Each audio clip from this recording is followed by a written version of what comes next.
La Casa del Dragón es una serie creada como precuela de la serie Game of Thrones, mostrando acontecimientos que tienen lugar casi 2 siglos antes de esa serie.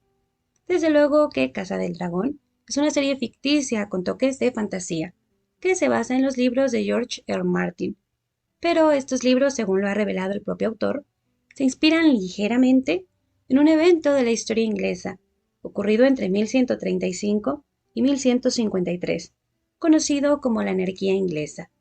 Un evento que, según el director de esta serie, Ryan Condal, también les ayudó a recrear el ambiente, las guerras y los personajes de esta serie. Desde luego que la serie no está completamente apegada a la historia, tiene mucho de imaginación. Sin embargo, en este video, yo les hablaré de la anarquía y algunas similitudes que encuentran con la Casa del Dragón. Pero antes les voy a resumir muy brevemente de qué va la serie. En Game of Thrones la línea principal seguía a Daenerys Targaryen, la madre de los dragones, una mujer que buscaba recuperar el trono de hierro. Aquí en la Casa del Dragón, lo que vamos a ver es a la Casa Targaryen ser la casa gobernante y la que tiene el poder, hasta que una serie de sucesos lo complica todo. Y es que resulta que el rey Viserys I de la Casa Targaryen y su esposa, la reina Aemma Arryn, no tienen hijos varones, por lo tanto el rey no tiene un heredero directo. Otra vez la reina se embaraza, pero el parto se complica, ante lo cual el rey Viserys elige que sacrifiquen la vida de su esposa, a cambio de salvar la vida del bebé. Al final esto no sale bien, porque los dos se mueren. Ahora, por otro lado, el rey tiene un hermano menor llamado Daemon, que, sin embargo, por una serie de sucesos, termina expulsado de la corte, y el rey Viserys hace lo impensable, eligiendo a su única hija legítima como heredera al trono. El consejo no lo toma tan bien, pero la decisión está hecha. Aunque no todo está dicho, pues resulta que el rey Viserys se casa sorprendiendo a todos con la joven Alicent Hightower, con quien sí logra tener un hijo varón llamado Aegon. Ante la llegada de un varón, muchos cuestionamientos relacionados con la sucesión surgen, pero el rey Viserys le asegura a su hija que su decisión sigue firme y que ella es la heredera. Después se acuerda un matrimonio entre ella con un hombre llamado Laenor, que resulta ser homosexual, pero tanto la princesa como su esposo acuerdan que pueden mantener amantes, lo que sin embargo solo hace que eventualmente los hijos de la princesa sean tachados de bastardos. Pero esto realmente se pone bueno cuando el rey Viserys muere, ya que entre los delirios del moribundo rey, su esposa Alice Hightower interpreta que antes de morir, él decidió que su hijo Aegon es quien debe ser el siguiente rey.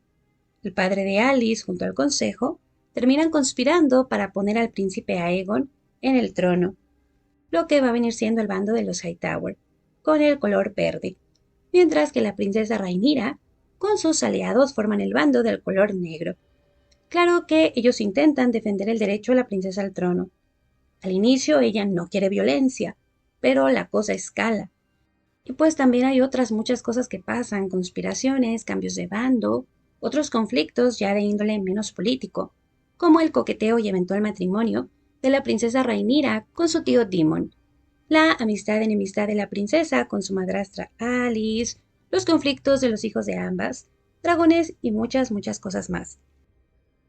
Y pues eso es un poco de lo que va la serie. Obviamente hay muchas otras líneas en la trama, pero pues esa podría ser la principal. Y ahora vamos a pasar a lo histórico. Comencemos por decir que este conflicto de no tener hijos varones al que se enfrenta el rey Viserys fue un conflicto que muchos reyes medievales tuvieron, y era algo muy complicado, porque el que un monarca muriera sin hijos en la época medieval era igual a morir sin heredero directo. Esto abría la puerta para que muchos se pelearan por la corona, lo que hacía que el reino en cuestión quedara destrozado. Uno de los monarcas que experimentaron este conflicto fue el rey Enrique I, quien reinó Inglaterra entre el año 1100 y el año 1135. Como chisme y como dato curioso de él, se cree ampliamente que él mató a uno de sus hermanos durante una cacería para quedarse con la corona. Pero volviendo a lo que tiene que ver con esta serie, pues resulta que Enrique fue muy mujeriego.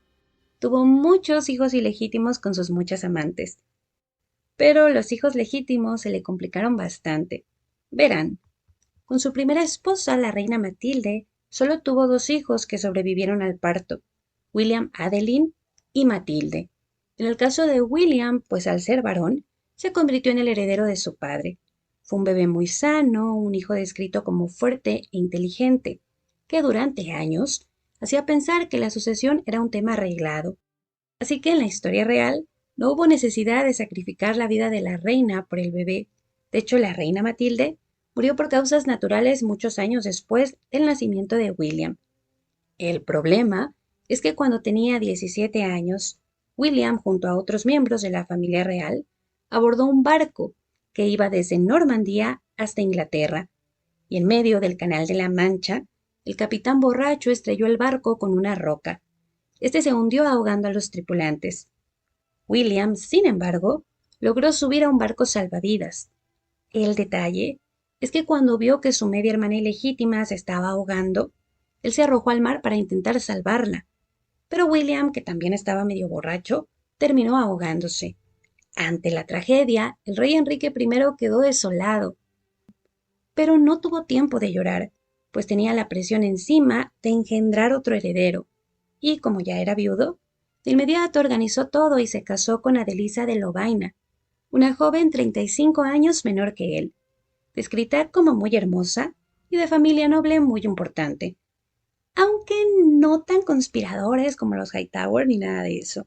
Pero bueno, continuamos con la historia. Enrique estaba tan obsesionado con tener un hijo varón que llevaba a Adelisa a todos lados a donde él fuera. Pero aunque estuvieron casados 15 años, no hubo un solo embarazo. ¿Por qué? No lo sabemos. Pero bueno, el punto es que como además Enrique ya no tenía hermanos, tuvo que buscar un heredero entre la familia. Y sorprendiendo a toda Inglaterra, en el año 1125 mandó traer a su única hija legítima, Matilde, también conocida como Maud, que era fruto de su primer matrimonio. Poco después de reunirse, Enrique decidió nombrar a la joven de 23 años como su heredera al trono, y un año más tarde hizo jurar a todo el consejo de varones que la aceptarían como reina de Inglaterra. Al igual que en la serie, esto los dejó a todos entre sorprendidos y molestos. Pero aquí viene una diferencia importante entre la historia real y la Casa del Dragón. Y es que en la serie varios consejos han decretado que las mujeres no pueden heredar el trono. Por eso hay mucha hostilidad contra la princesa Rhaenyra. En la historia inglesa, por otra parte, no había ninguna ley específica en contra de que una mujer gobernara como reina. Sin embargo, esto no se había hecho nunca, es decir, Inglaterra nunca había sido gobernado por una mujer. Y esto es porque hablamos de una época rudísima, en donde los reinos eran muy inestables, habían muchos conflictos internos, revueltas constantes, nobles traidores que mataban a monarcas, plagas, los reinos se atacaban unos a otros, y entonces era necesario tener un monarca fuerte, que pudiera mantener el reino estable, que pudiera defenderlos de ejércitos extranjeros y que mantuviera a los nobles a raya. Y no se pensaba que una mujer pudiera ser capaz de todo eso. Por muchas razones. Primero, por los partos. Las mujeres en su mayoría morían muy jóvenes al tener hijos. La propia Matilde casi muere en su primer parto. Además, también había unas ideas muy extrañas sobre las mujeres. Por ejemplo, se pensaba que eran temperamentales, sentimentales y fácilmente influenciadas por sus esposos. Así que, en general, nadie estaba feliz ante la perspectiva de que Matilde fuera a reinar Inglaterra. Pero igual Enrique lo decidió. El siguiente paso fue casar a su hija, y el elegido para su esposo fue Geoffredo V, conde de Anjou, con quien Matilde se casó en el año 1128. La pareja se estableció en las tierras al norte de Francia, donde Geoffredo tenía sus dominios. Este matrimonio no solo trajo acuerdos de paz, sino que también se esperaba que Matilde tuviera más fuerza y aceptación.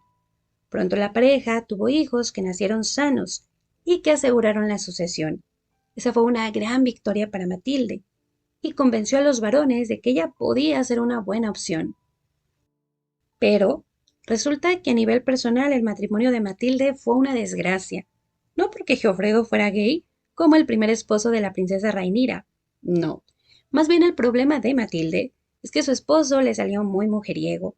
Él la engañaba todo el tiempo, ella le gritaba, se peleaban horrible, y finalmente Matilde tomó la decisión de abandonar a su esposo, algo que no era nada común en la Edad Media y que fue muy mal visto y muy criticado. Luego de unos meses, Matilde terminó regresando con Giofredo, pero por desgracia para ella el daño ya estaba hecho, pues los varones comenzaron a percibirla como una mujer demasiado impulsiva y a la pareja como demasiado inestable para poder reinar. Además, conforme pasaba el tiempo, las cosas se tensaron en la familia real. No porque sorpresivamente Enrique tuviera un hijo legítimo, no, eso no pasó en la historia real. Más bien lo que pasó es que Enrique comenzó a cuestionar todas las acciones de Matilda.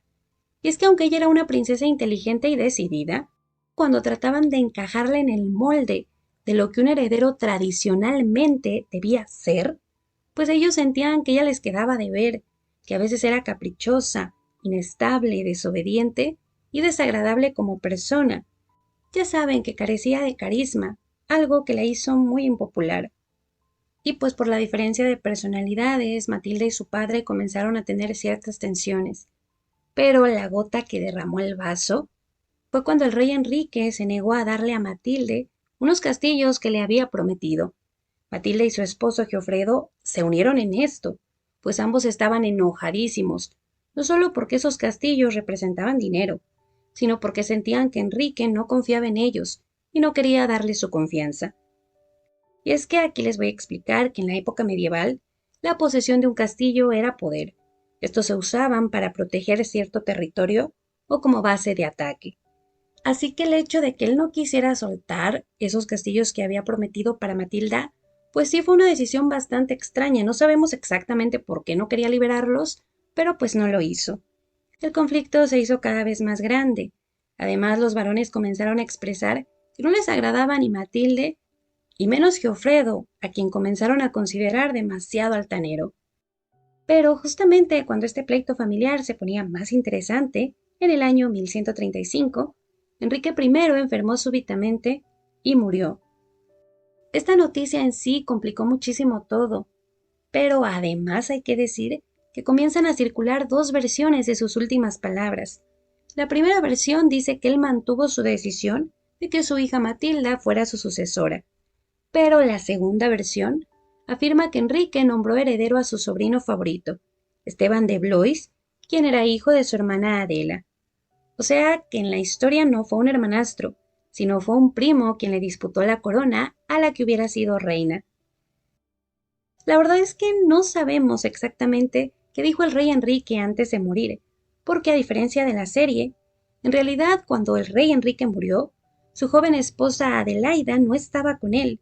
Básicamente nadie estaba presente, por lo menos nadie confiable, porque con el paso del tiempo surgieron muchas personas que decían que le había dicho esto, que le había dicho lo otro, que ellos habían estado, pero todas estas personas o estaban del lado de Matilde o estaban del lado de Esteban. No hubo ninguna fuente neutral que se considere auténtica que haya registrado sus últimas palabras. Y conforme se corría la voz de la muerte del rey Enrique, se formaron dos bandos. Por un lado estaban los que apoyaban a Matilde y por el otro los que apoyaban a su primo Esteban. El detalle es que Matilde y Geofredo estaban en Francia, mientras que el primo Esteban, que además era muy rico, muy popular y muy poderoso, él sí estaba en Inglaterra y se movió rapidísimo hasta Londres. Al ser tan popular, rápidamente se le unió la iglesia, el público y los nobles que estaban descontentos con Matilde. Así que 22 días después de la muerte del rey Enrique I, Esteban fue coronado rey de Inglaterra. Obviamente Matilde se puso furiosa, y a diferencia de la princesa Rhaenyra, que es muy pacífica, pues Matilde no era nada pacífica. Ella quería lanzarse a la guerra de una. Pero para su mala suerte, ese no era el momento adecuado, comenzando porque ella estaba en su tercer embarazo, y aún después de tener a su hijo, la cosa no le fue nada fácil. Matilde no tenía un ejército, no era una militar, ni tenía un gran apoyo en Inglaterra. Y por si todo eso fuera poco, Geofredo resultó ser no solo un mal esposo, sino el peor compañero de batalla. A él no le importaba en lo más mínimo pelear por la corona inglesa. Así como vemos que Daemon en la serie pues está más enfocado en lo que él quiere o trae como unos planes personales, pues en la historia fue lo mismo.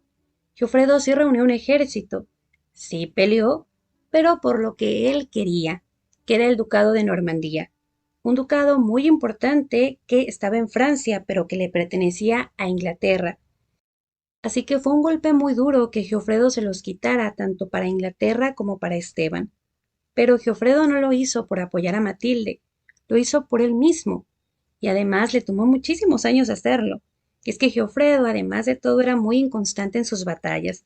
Para que me entiendan, Giofredo se iba a una pelea, duraba unos 2, 3 meses, se aburría, así que decidía hacer un acuerdo, le daban dinero y él se retiraba, yéndose a su castillo en Anjou a vivir la buena vida. Luego pasaban unos meses, otra vez se le antojaba pelear y otra vez iba a empezar la pelea. Se aburría y otra vez se retiraba.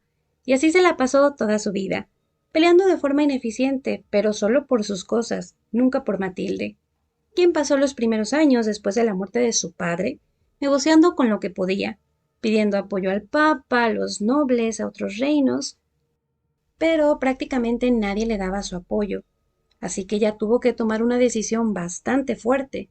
Era la de abandonar Anjou para meterse a Inglaterra a escondidas de Esteban, porque desde luego que Matilde tenía negada la entrada a Inglaterra. Y aquí vamos a encontrar otra coincidencia con la serie. Y es que así como la princesa Rhaenyra se sintió traicionada por Alice Hightower, a quien pensó a su amiga, y que al final pues fue de alguna forma la causante de que ella perdiera su derecho al trono, pues algo parecido le pasó a Matilde. Verán, ella también fue amiga de su madrastra, la joven Adelisa, quien amablemente le dio hospedaje cuando Matilde llegó de incógnita a Inglaterra en el año 1139. En ese punto, Matilde lo que estaba intentando hacer era ver si estando ella en Inglaterra, pues podía ganar apoyo popular, podía convencer como que a la iglesia e inclinar la balanza a su favor. Así que estaba haciendo este intento. Y el que su madrastra le diera hospedaje y la recibiera en sus propiedades, pues fue algo muy bueno. Pero resulta que Adelisa la traicionó y la entregó con Esteban. No sabemos por qué Adelisa hizo eso, pero el punto es que con esta acción frustró los planes que tenía Matilde y también la puso en peligro de muerte, pues Esteban pudo haber ejecutado a Matilde por traición.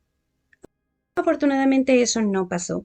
Esteban dejó ir a Matilde con vida, pero Matilde nunca volvió a hablar ni a confiar en su madrastra joven, Adelisa, quien murió poco después por causas desconocidas. Pero pues igual el daño a los planes de Matilde ya estaba hecho. Ella tuvo que salir de Inglaterra y lo único que le quedó hacer fue esperar. Pero no tendría que esperar demasiado. Y es que unos 3 años después de la muerte de Enrique I, Matilde iba a tener su primera oportunidad de recuperar su trono. Pues resulta que el rey Esteban, descrito como un hombre amable, humilde, caballeroso y con un inicio de reinado bastante bueno, pues con el paso del tiempo mostró que era muy suave de carácter, le costaba lidiar con reinos externos y no era buen negociante, por lo que fue perdiendo apoyo, tanto popular como de varones poderosos, que se fueron pasando al lado de Matilde. Destaca un noble, Roberto, que era hermano ilegítimo de Matilde, quien se volvió su comandante principal. Como Roberto era muy buen militar, empezaron a hacerle buena guerra a Esteban, ganándole muchas batallas. Fue en ese contexto que en el año 1141 Matilde invadió Inglaterra y logró capturar a Esteban. Esto le permitió a Matilde gobernar Inglaterra, siendo conocida como Dama de Inglaterra y Normandía. Pero la cosa no estaba resuelta, y es que aunque Matilde estaba a un pasito de ponerse la corona, pues no tuvo el apoyo popular que ella hubiera querido. Algunos varones comenzaron a ver que tal vez ella no era tan buena opción, mientras que Esteban seguía teniendo el apoyo popular, así como una buena base de apoyo de nobles. Sí, lo habían abandonado algunos, pero quienes no lo habían abandonado eran muy leales, así que él no tardó en recuperar su trono y expulsar a Matilde de Inglaterra. Matilde se mantuvo en la lucha durante años, y prácticamente quedaron en un punto muerto, porque ni Esteban cedía ni Matilde tampoco. Sin embargo, pues pasó un suceso que lo cambió todo, y es que falleció el medio hermano de Matilde, Roberto, que no nada más era el general de Matilde, también era la persona que le pagaba las tropas y que financiaba toda la guerra de Matilde, que no era algo barato. Así que de un minuto a otro Matilde se quedó sin nada. Además, en ese punto Matilde ya pasaba los 40 años y además estaba cansada de este conflicto que la verdad no parecía inclinarse a su favor. Así que decidió retirarse a Normandía, donde se mantuvo como duquesa. Pero no es que abandonara la pelea del todo, más bien la dejó a cargo de su hijo mayor, también llamado Enrique, alguien que no solo era joven y un muy buen militar, sino que también prometía ser muy terco. Ante esta perspectiva de que básicamente su enemigo se renovara, Esteban, también agotado de años y años de problemas, decidió que en lugar de seguir peleando, haría un último acuerdo, según el cual Esteban reinaría hasta su muerte, pero después de él gobernaría el hijo mayor de Matilde, es decir, Enrique. Obviamente este acuerdo no los tuvo contentos a todos, pero terminaron aceptándolo, también por ahí medio la iglesia, otros reinos y al final pues quedó establecido y de hecho se respetó. En el año 1154, luego de 19 años de reinado, Esteban murió por una enfermedad desconocida. Entonces Matilde pudo ver a su hijo mayor ser coronado rey de Inglaterra como Enrique II. Él mantuvo la corona con éxito, pero además heredó el ducado de Normandía, el condado de Anjou, y como se casó con Leonor de Aquitania, también adquirió ese territorio, formando uno de los reinos más poderosos de su tiempo. Aunque Enrique II, ya estando muy viejito, terminó muriendo solo, empobrecido y siendo traicionado por su esposa y sus hijos. Pero esa es otra historia. A este conflicto que yo les conté, que coincide mucho con lo que vemos en la Casa del Dragón, es a lo que se le conoce como la anarquía, que, ojo, no hace referencia a la guerra civil entre los primos Esteban y Matilde. Más bien se habla de anarquía, que significa ausencia de un gobierno real, porque el reinado de Esteban fue desastroso en muchos aspectos. Y no es que Esteban fuera súper mal rey, pero pues básicamente lo atacaron por todos lados. Por el norte le llegó a Escocia, por el este Gales, por el oeste Geofredo, lo amenazó Francia, se le rebelaron un montón de varones, y claro que además tenía encima la guerra con Matilde. Así que pues fue un momento muy complicado, porque además Esteban, que era muy falto de carácter, estaba más preocupado por conservar el trono que por gobernar. Y al final esa fue una época tan mala para el pueblo inglés que alguien escribió que parecía que Dios y sus santos estaban dormidos, dejando a Inglaterra sumida en la miseria. Y pues hay que ver todavía cómo le va a la princesa en la serie. Digo, ya están los libros y así, pero hay que ver en la serie porque luego cambian cosas. Pero Matilde pues nunca pudo reinar, aunque eso no quiere decir que perdiera del todo, porque todos los monarcas de Inglaterra que siguieron, incluido Carlos III, que es el monarca actual, pues son descendientes no de Esteban, sino de Matilde. Y en cuanto a las mujeres en el trono de Inglaterra, pues la primera mujer que consiguió quedarse con la corona inglesa y reinar con relativo éxito, no llegó hasta 4 siglos después de la anarquía, y esa fue la hija mayor de Enrique VIII, María I, conocida como la Sanguinaria, quien reinó en el año 1553. Y pues ahí está este conflicto que de alguna forma es una base, ¿no? En la que se guió un poco este autor, que además hay muchos detalles interesantes. Por ejemplo, que los nombres en la serie se repiten mucho. Eso es interesante porque hacían en la historia, sobre todo en la historia medieval. Matilde, como yo les decía al inicio, fue mejor conocida como Maud porque había como 6 otras mujeres con el mismo nombre que eran parientes de ella, incluyendo a su madre, su abuela paterna, la esposa del rey Esteban y muchas otras mujeres que se llamaban todas Matilde. Así es que por eso de repente les ponían como el apodo o el equivalente en versión corta o el equivalente en francés o les ponían como el apellido como que para poder diferenciar a uno de otro. Y esto se hacía porque en ese tiempo era costumbre honrar a otros miembros de la familia, poniéndoles los nombres a los hijos. También había santos que eran muy populares y las familias pues bautizaban a los hijos en su honor. En el caso de Matilde, pues eso tiene que ver con su abuela, con la esposa de Guillermo el Conquistador, que al ser una reina, no con un esposo tan poderoso, tan exitoso, pues ella por ahí como que para honrarla muchos le ponían así el nombre a las niñas de Matilde. Y hay otros detalles interesantes, por ejemplo, la relación incestuosa entre la princesa y su tío, Demon. Bueno, es interesante en muchos aspectos, no estoy diciendo que de ahí lo haya sacado el autor, pero por ejemplo, en el caso de Matilde y Esteban, aunque eran primos, primos hermanos, pues hay un cronista o hubo un cronista que de hecho insinuó, dicen que como que se le malinterpretó, pero el punto es que muchos interpretan que él dijo o dio a entender que de hecho Matilde y Esteban habían tenido algo, que el hijo de Matilde, Enrique II, era en realidad hijo de Esteban. Hay mucho debate al respecto sobre si en realidad pues él se refería a otra cosa, como hacer como que fuera un hijo adoptivo, más que un hijo de su sangre, pero también pues por ahí hay esta versión, o hay algunos autores que incluso han hecho novelas, como poniendo a Matilde y Esteban como rivales y al mismo tiempo amantes, no sé, es raro. Pero además de eso, bueno, el incesto de hecho era bastante común en la época medieval, era parte de la costumbre matrimonial casarse entre primos y así. Pero el matrimonio entre tío-sobrina, que es lo que vemos en la serie, aunque se usó mucho en reinos como Castilla, después lo que fue España, Portugal, no era algo bien visto en Inglaterra ni se usó. Y otra cosa que también se refleja mucho con la realidad es que en la serie vemos que Alice Hightower es enviada prácticamente por su padre para seducir al anciano rey Viserys.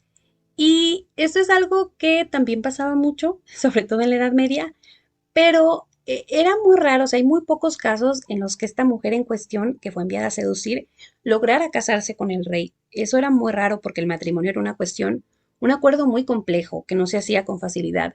Generalmente lo que pasaba es que estas mujeres que eran enviadas por su familia, por sus hermanos o por su papá para seducir al rey y ganar el favor, pues terminaba siendo amante, muchas veces amante fija, que era el equivalente a reina, o a veces hasta les iba mejor que las reinas. No se dio tanto con el matrimonio como aquí, pero sí era también algo muy, muy común. Y pues nada, obviamente como ya lo notaron, ninguno de los personajes de la serie es idéntico a los personajes históricos. La trama no lo es. Existen algunas similitudes interesantes que yo les quería mencionar, pero pues claro que no hay como que muchas otras cosas ahí que tienen que ver con los dragones y con cosas así. Pero pues nada, chicos y chicas, yo les quería platicar un poquito del trasfondo o de la inspiración, cómo en su momento de Game of Thrones se inspiró en la Guerra de las Dos Rosas. Y pues vamos a ver para dónde se dirige la serie, si se apega a los libros, si no se apega. Y pues nada, chicos y chicas, yo espero que les haya gustado el video y muchísimas gracias.